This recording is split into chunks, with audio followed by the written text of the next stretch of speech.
السلام علیکم ورحمۃ اللہ وبرکاتہ۔ بسم اللہ الرحمن الرحیم، والصلاة والسلام علی رسولہ الکریم وعلی آلہ وصحبہ اجمعین، اما بعد۔ اللہ تعالیٰ نے انبیاء کو بھیجا کہ وہ زندگی گزارنے کا طریقہ بتاتے تھے۔ میں نے 2-3 دن پہلے بتایا تھا کہ ہر مخلوق اپنی زندگی کا طریقہ انڈے سے نکلتے ہی اسے معلوم ہوتا ہے، ماں کے پیٹ سے نکلتے ہی اسے معلوم ہوتا ہے، لیکن انسان جاہل پیدا ہوتا ہے، اسے سیکھنا پڑتا ہے۔ تو انسانوں کو سکھانا اتنا عظیم کام ہے، اس کے لیے اللہ نے 1,24,000 انبیاء کو بھیجا۔ انبیاء انسانیت کی معراج ہوتے تھے، وہ ایک نمونہ آئیڈیل ہوتے تھے، اس کو فالو کیا جاتا تھا۔ جیسے اللہ تعالیٰ نے فرمایا قل ان کنتم تحبون اللہ فاتبعونی، اگر تم یہ دعویٰ کرتے ہو کہ ہمیں اللہ سے محبت ہے اور اس کے رسول سے محبت ہے تو تم کیا کرو؟ پھر میرا اتباع کرو۔ حظ النال بالنال، جو کچھ جس طرز پر میں نے زندگی گزاری ہے تم بھی اس پہ زندگی گزارو، تو یحببکم اللہ، تو پھر اس کا صلہ کیا ملے گا؟ اللہ تم سے پیار کرے گا۔ پھر اللہ جن سے پیار کرتا ہے پھر اللہ تعالیٰ ان کو دنیا میں بھی عزت دیتا ہے، اللہ تعالیٰ ان کو آخرت میں بھی عزت دیتا ہے۔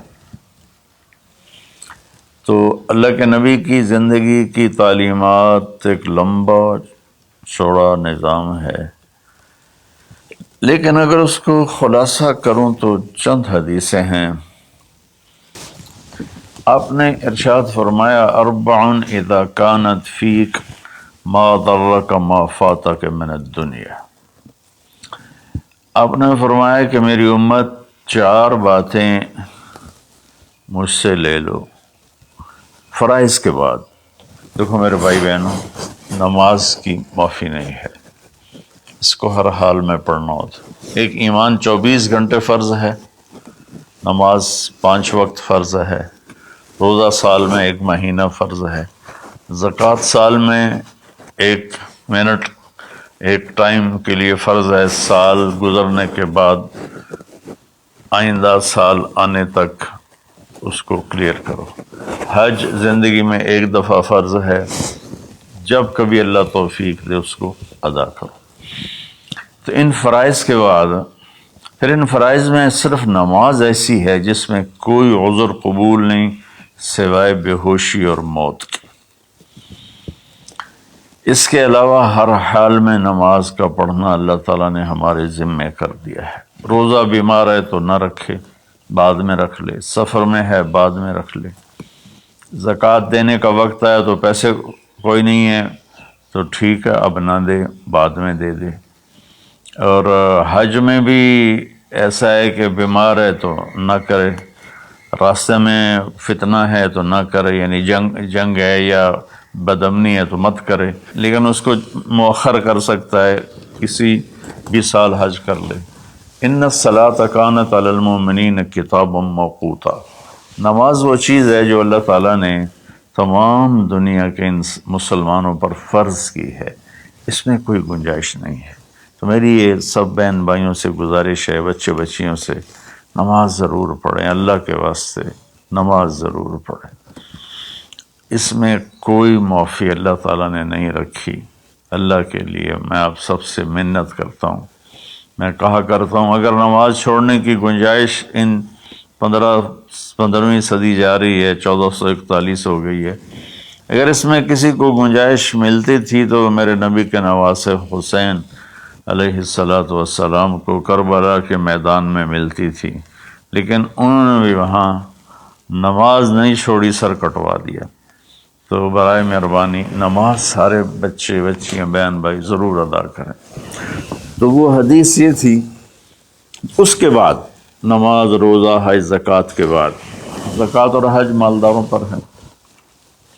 اس کے بعد یہ ایک حدیث پر میں عمل کر لوں، یہ سامعین عمل کر لیں، جہاں تک میرا پیغام پہنچے وہ عمل کر لیں، تو میرے نبی کا فرمان ہے تمہارا دنیا میں کوئی نقصان نہیں ہے، تمہیں دنیا میں کوئی چیز نقصان نہیں پہنچا سکتی، تم پرامن رہو گے، اللہ کے سائے میں رہو گے، اور جب دنیا یہ ہے تو آخرت پھر یقیناً اللہ تعالیٰ ان کا ساتھی بن جاتا ہے۔ وہ 4 باتیں کیا تھیں؟ صدق و حدیث، حفظ و امانت، حسن و خلیقت، عفت فی طعمت۔ 4 بات آپ نے ارشاد فرمایا ہمیشہ سچ بولنا، جھوٹ نہ بولنا، کہ میرے نبی کا فرمان ہے کہ مسلمان جھوٹ نہیں بول سکتا ہے۔ ایک صحابی نے پوچھا یا رسول اللہ یکون المومن جبانا، کیا یہ ممکن ہے کوئی مسلمان بزدل ہو؟ بزدل، بز کہتے ہیں بکری کو، اور آگے دل، بکری کے دل والا۔ تو بکری سب سے ڈرپوک جانور ہے، تو اس کو پھر جو آدمی ڈرنے والا ہو اس پر لگا دیتے ہیں۔ تو کیا ہو سکتا ہے کہ کوئی ایمان والا بزدل ہو؟ آپ نے کہا ہاں، بخیل ہو، کنجوس، اور شوم جس کو ہم پنجابی میں کہتے ہیں، پشتو میں بھی کہتے ہیں شوم، تو کیا شوم ہو سکتا ہے؟ میں نے کہا ہاں۔ پھر پوچھا جھوٹ بول سکتا ہے؟ کہا نہیں یا رسول اللہ۔ آپ نے کہا نہیں میرے بھائی، میرا امتی جھوٹ نہیں بول سکتا۔ پہلی حدیث صاحب نے فرمائی کہ مسلمان کی پہلی زندگی کی پہلی بات یہ ہے کہ جھوٹ نہ بولے۔ الصدق ینجی والکذب یہلک، سچ نجات دیتا ہے، جھوٹ ہلاک کرتا ہے۔ میرے نبی تشریف لے جا رہے تھے مدینے سے باہر، تو آواز آئی یا رسول اللہ۔ آپ نے دائیں بائیں دیکھا تو کوئی نظر نہیں آیا۔ اب چلنے لگے تو پھر آواز آئی یا رسول اللہ۔ پھر آپ نے دائیں بائیں دیکھا، کوئی نظر نہیں آیا۔ پھر آواز آئی یا رسول اللہ، تو پھر آپ کی نظر پڑی، ایک ہرنی آپ کو پکار رہی تھی یا رسول اللہ۔ سبحان اللہ۔ ان کے آپ تشریف لے گئے تو وہ رسی سے بندھی ہوئی تھی چارپائی کے ساتھ۔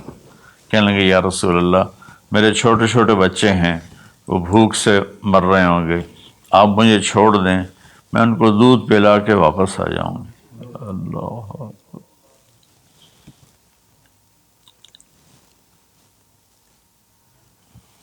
ایک جانور اطاعت کے لیے اتنا بڑا جذبہ دکھا رہا ہے کہ میں آ جاؤں گی، اور اسے پتہ ہے کہ میں آؤں گی تو پھر میرے ساتھ کیا ہوگا، میں پھر کبھی دوبارہ واپس نہیں جا سکوں گی، مجھے ذبح کیا جائے گا، مجھے پکایا جائے گا، کھایا جائے گا۔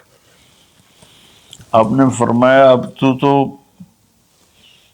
پرائی ہے، امانت ہے، میں تجھے کیسے چھوڑ دوں، اور اگر تو واپس نہ آئی تو پھر اس کی کیا گارنٹی؟ انہوں نے کہا یا رسول اللہ اگر میں واپس نہ آؤں تو مجھے وہ عذاب ہو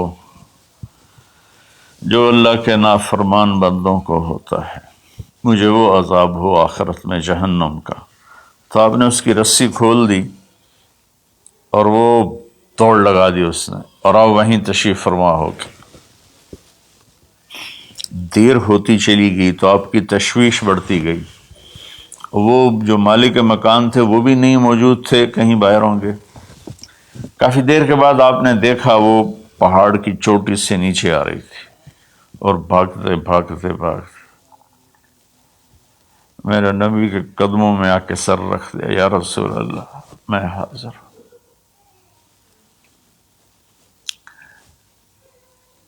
ایک جانور اپنی جان دینے کے لیے تیار ہے نبی کی وجہ سے، ہم اپنے نبی کی ایک سنت پر تیار نہیں ہیں، اپنے نفس کی وجہ سے، اپنی ایگو کی وجہ سے، ماحول معاشرے کی وجہ سے۔ آپ نے اس کو پھر رسی سے باندھ دیا اور وہیں بیٹھ گئے۔ کچھ دیر کے بعد مالک آیا، اس نے دیکھا اللہ کے نبی کو، جیسے یہ ہمارے دیہاتوں میں ہوتا ہے، جب میں اپنے گاؤں میں ہوں تو کچھ لوگ اپنے جہاں زمین ہوتی ہے نا وہاں چھوٹے چھوٹے مکان بنا لیتے ہیں اور وہیں رہتے ہیں۔ تو یہ صحابی بھی ایسے ہی تھے کہ انہوں مدینے سے باہر مکان بنایا ہوا تھا، بکریاں تھی، ریوڑ تھے۔ تو اس نے حیرت کا اظہار کیا، یا رسول اللہ آپ یہاں کیسے تشریف لائے؟ کہا میں ایک درخواست کرنا چاہتا ہوں۔ تو ان کی یا رسول اللہ فرمائیے درخواست کا کیا مطلب ہے؟ کہ یہ ہرنی مجھے ہدیہ کر دو، مجھے دے دو۔ وہ حیران ہو کر کہنے لگے یا رسول اللہ آپ پر تو جان مال عزت آبرو اولاد ہر شے قربان ہے، یہ بکری کی کیا حیثیت، یہ ہرنے کی کیا حیثیت؟ آپ نے کہا بس مجھے یہی چاہیے۔ سبحان اللہ۔ تو آپ نے بکری کی ہرنے کی رسی کو کھولا، کہا الحقی بے اولاد بے اہلک، کہ ہرنی جاؤ اور اپنے بچوں سے مل جاؤ۔ اس نے ایک چھلانگ لگائی، الصدق ینجی والکذب یہلک، سچ نجات دیتا ہے، جھوٹ ہلاک کرتا ہے۔ اس نے یوں آپ کے سامنے رکوع کیا اور سجدے میں جیسے جاتے ہیں سر زمین تک اس نے رکھا، پھر یوں اٹھایا اور آگے کو چل پڑی۔ پھر تھوڑی دور گئی، پھر پیچھے مڑ کے آپ کو دیکھا، پھر آپ کے سامنے یوں سر جھکا، پھر یوں سر اوپر کیا، پھر چلی، پھر تھوڑی دیر کے بعد رک کر پیچھے مڑ کے آپ کو ایسے سجدہ شکر جیسے کہتے ہیں، جب تک وہ اللہ کے نبی کی آنکھوں سے غائب نہیں ہوئی، وہ اس طرح کرتے کرتے کرتے پہاڑوں میں غائب ہو گئی۔ ایک ہرنی اگر اتنا ایمان رکھتی ہے نہ جاتی واپس تو کون ڈھونڈتا اسے؟ لیکن اس نے اپنی جان کا سودا کیا نبی کے بول پر اور سچائی دکھائی، تو اللہ نے سچائی کو کامیابی بنا کے دکھا دیا۔ الصدق ینجی والکذب یہلک، میرے نبی کا فرمان ہے سچ نجات دیتا ہے، جھوٹ ہلاک کرتا ہے۔ اور دوسری بات فرمائی حفظ و امانت۔ تو بھائیو بہنوں بچوں بچیوں، آج کے بعد نیت کرو جھوٹ نہیں بولنا ہے، جھوٹ نہیں بولنا ہے، کہ مسلمان کی شان کے خلاف ہے کہ وہ جھوٹ بولے۔ اتنی ہماری یہ عادت ہو جائے کہ ہماری بات کو سن کر اگلا فوراً مان جائے کہ یہ تو کبھی جھوٹ بولتا ہی نہیں، پھر آپ دیکھو اللہ آپ کی عزت کیسے کرائے گا۔ دوسرا فرمایا حفظ و امانت۔ دیکھو میری امت زندگی میں امانت دار، امانت کی حفاظت کرنا، کیا مطلب؟ کسی کو دھوکہ نہ دینا، کسی کے ساتھ فراڈ نہ کرنا، کسی کے ساتھ دو نمبری نہ کرنا، ہائے ہائے، نہ کسی انسان کے ساتھ بطور انسان غیر مسلم اور نہ کسی مسلمان کے ساتھ، کہ کسی مسلم غیر مسلم کو دھوکہ نہ دینا۔ ایک صحابی ہیں جریر بن عبداللہ رضی اللہ تعالیٰ عنہ، انہوں نے اپنے نوکر سے کہا منڈی سے گھوڑا خرید کے لاؤ اور میرے پاس لے آنا، میں پیسے ادا کر لوں گا۔ تو وہ منڈی گیا اور 300 میں گھوڑا کی رقم طے کر کے لے کر آیا اور کہا حضرت 300 میں خریدا ہے، آپ پیمنٹ کر رہے ہیں۔ جریر بن عبداللہ یمن کے شاہی خاندان سے تھے، انہوں نے وہ نسلوں کو پہچانتے تھے گھوڑے کی، انہوں نے ایسے دیکھا تو گھوڑا قیمتی تھا، مالک مکان کو، مالک گھوڑے کو بھی پتہ نہیں تھا، لیکن کسی کو دھوکہ نہیں دینا، یہ میرے نبی کا فرمان ان کے اندر گونج رہا تھا۔ کہنے لگے میرے بھائی میں آپ کے گھوڑے کے 300 کر دوں؟ وہ بڑا حیران ہوا، بھی کبھی خریدنے والا بھی قیمت بڑھاتا ہے، وہ تو کہتا ہے جی 2-4 روپے اور گھٹ کرو، وہ کہتا ہے جی ساڑھی اتنی خرید ہی کوئی نہیں، یہ روزانہ کا جھوٹ ہے۔ تو انہوں نے کہا جی کر دو، پھر کہا 400 کر دوں؟ کہا جی کر دو، کہا 500 کر دوں، 600 کر دوں؟ وہ بیچارہ پریشان ہو گیا کہ لگتا ہے میرا مذاق ہو رہا ہے۔ جب انہوں نے کہا 800 کر دوں، کہنے لگا حضور میں تو 300 تے بھی راضی ہوں، تسی پتہ نہیں 500 کیڑی گل دا بتایا، میں نے جی منظور ہے تسی 800 کر دو۔ تو آپ نے خادم سے فرمایا اس کو 800 دے دو اور گھوڑا باندھ دو۔ وہ تو پٹھیاں چھالا مار دو یا نکلیا لبی میرے تو کم بن گئے، سر کڑائی تے پنجے کے ہوئے چ۔ تو جب وہ باہر نکلا تو ان کے خادم نے عرض کیا حضرت میں جب 300 طے کر کے آیا تھا اور اس نے خوشی سے قبول کیا تھا تو 500 جناب نے کس خوشی میں بڑھائے ہیں؟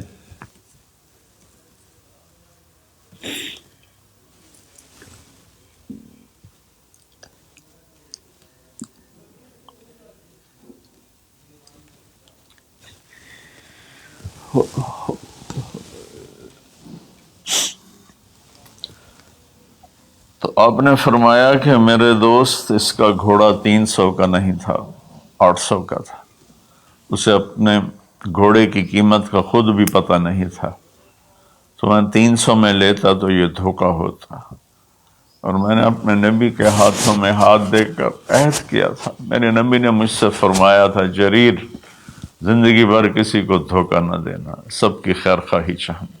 دوسری صفت میرے نبی نے فرمایا حفظ امانت، کسی کو دھوکہ نہ دینا۔ کتنے لوگ لٹ گئے دھوکے بازوں کے ہاتھوں، گھر بک گئے، بچیوں کے زیور بک گئے، جعلی کاغذات بنا کر مکانوں پہ قبضہ ہے، زمینوں پہ قبضہ ہے، اور عدالتوں میں سٹے لے کر۔ دوسری صفت میرے نبی نے فرمایا حفظ امانت ہے۔ آپ نے فرمایا یتب المومن علی الخصال کلہا الا الکذب والخیانہ، کہ میرا امتی ہر گناہ کر سکتا ہے، دو کبھی نہیں کرے گا، ایک دھوکہ کبھی نہیں دے گا، ایک جھوٹ کبھی نہیں بولے گا۔ تو آج رمضان کے مبارک مہینے میں 2 باتیں طے کر رہے ہیں، جھوٹ نہیں بولنا ہے، فراڈ نہیں کرنا ہے، دھوکہ نہیں دینا ہے، دیانتداری سے کام کرنا ہے، چاہے تاجر ہے، بزنس مین ہے، ریڑھی والا ہے، ٹانگے والا ہے، جہاز والا ہے، نیچے سے لے کر اوپر کی سطح تک ہر جگہ دھوکہ دینے کے موقع ہوتے ہیں، یہ کام نہیں کرنا، دیانتداری سے کام کرنا۔ تیسرا فرمایا حسن خلیقۃ، اپنے اخلاق اچھے کرنا، اپنے بول کو میٹھا کرنا۔ میرے نبی نے فرمایا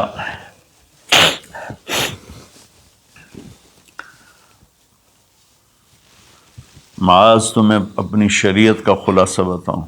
ان کے یا رسول اللہ فرمائیں۔ تو آپ ذرا میری اس سچویشن کو غور سے دیکھنا، آپ نے یوں نہیں پکڑا، آپ نے یوں پکڑا جیسے کاٹا جا رہا ہو، یوں کر کے پکڑا اور کہا کہ امسک علیک لسانک، معاذ زبان کی حفاظت کرنا۔ تو انہوں نے عرض کی یا رسول اللہ زبان کے بول پر بھی ہماری پکڑو گی؟ کہا تیرا بھلا ہو، سب سے زیادہ جہنم میں جانے والے غلط زبان والے ہوں گے۔ تو ہم نے اپنے بچپن میں دیکھا اتنا خاندان آپس میں جڑا ہوا تھا کہ ان میں سے سوئی نہیں گزرتی تھی، بڑے چھوٹوں کے آگے، چھوٹے بڑوں کے آگے، ایک عجیب ماحول بچپن میں دیکھا ہے 60 کی دہائی میں۔ تو پھر جب زبانیں تند و تیز ہوتی گئیں، تربیت ختم ہوتی گئی، خاندان بکھر گئے، والدین ماں باپ میں فاصلے پیدا ہو گئے، بھائی بہنوں میں فاصلے پیدا ہو گئے، قریبی اور دور کے رشتوں میں فاصلے پیدا ہو گئے، خاندان ٹوٹ گئے۔ تو میری گزارش ہے کہ اپنے اخلاق اچھے اخلاق کی انتہا حیا ہے۔ حیا اچھے اخلاق کا سب سے اوپر والا درجہ ہے۔ حیا وہ حضرت عثمان رضی اللہ تعالیٰ عنہ، حضرت ابوبکر تشریف لائے، ہمارے نبی یوں کر کے بیٹھے تھے، یوں، یہ پنڈلی جو ہے نا ننگی تھی، تو ابوبکر تشریف لائے، باہر سے آواز دی کہ جی آ جاؤں، تو آپ نے کہا آ جاؤ، اب اسی طرح بیٹھے رہے۔ پھر حضرت اٹھ کے چلے گئے تو حضرت عمر رضی اللہ تعالیٰ عنہ علیہ السلام تشریف لائے، تو انہوں نے پوچھا یا رسول اللہ میں آ جاؤں؟ آپ نے کہا آ جاؤ، آپ ایسے ہی بیٹھے رہے جیسے آپ مجھے دیکھ رہے ہیں۔ آپ شلوار نہیں پہنتے تھے، دھوتی پہنتے تھے، تو تھوڑی دیر کے بعد باہر سے آواز آئی حضرت عثمان کی کہ یا رسول اللہ میں اندر آ جاؤں؟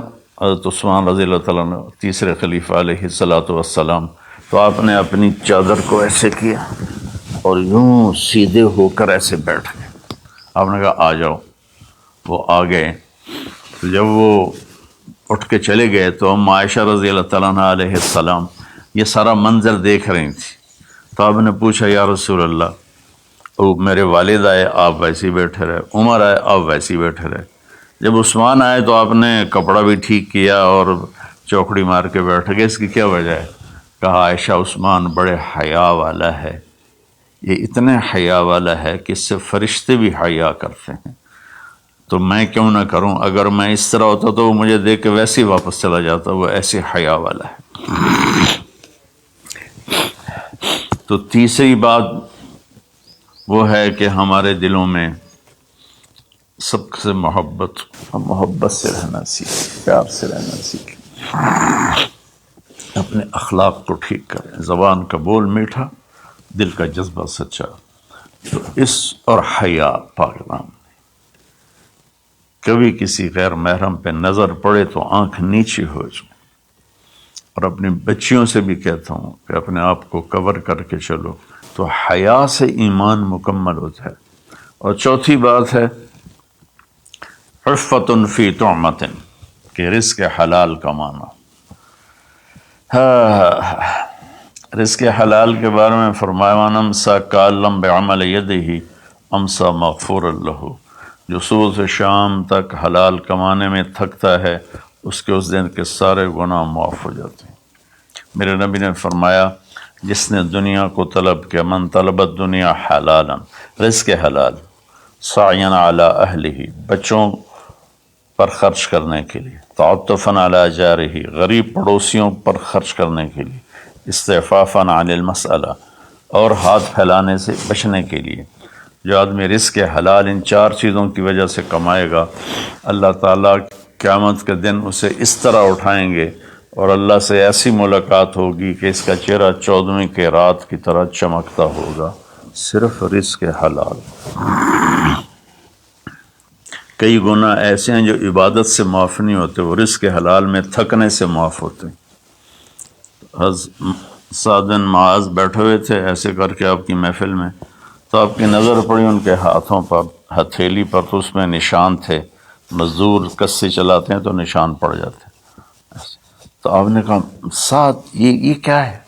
کہ یا رسول اللہ مزدوری کرتا ہوں بچوں کے لیے اپنے باغ میں، تو وہ میرے ہاتھ سخت ہو گئے. تو آپ متوجہ تو ہوں گے انشاءاللہ. آپ نے ان کا ہاتھ پکڑا یہاں سے اور یہ دیکھیں ایسے بوسہ لیا، پھر کہا بچوں کو حلال کھلاتے ہوئے جو ہاتھ ایسا ہو جائے گا اس پہ جہنم کی آگ حرام ہو جائے گی. میرے نبی نے کہا سچا تاجر نبیوں کے ساتھ اٹھایا جائے، کیونکہ تجارت میں سچ بولنا روزانہ ذبح ہونا ہے. تاجر کے جھوٹ سچ کا امتحان ہے. باقی اپنی زندگی میں بھی بھائیو رزق حرام سے بچو، رزق حلال کماؤ. حلال تھوڑا بھی برکت والا ہے اور حرام زیادہ بھی تباہ کر دیتا ہے. اپنی بات کو میں خلاصہ کر کے، سچ بولنا ہے، صدق و حدیث، جھوٹ نہیں بولنا، حفظ و امانت، دیانتداری سے کام کرنا ہے، دھوکہ نہیں دینا، حسن و خلیقت، اچھے اخلاق بنانے ہیں، حیا والا بننا ہے، میٹھے بول والا بننا ہے، عفت فی طعمت، رزق حلال کھانا ہے.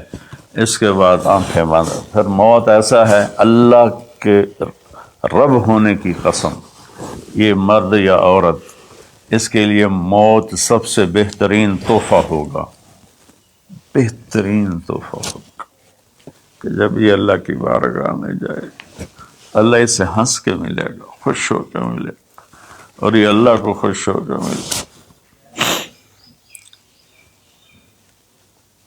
اللہ مجھے آپ کو عمل کی توفیق بخشے.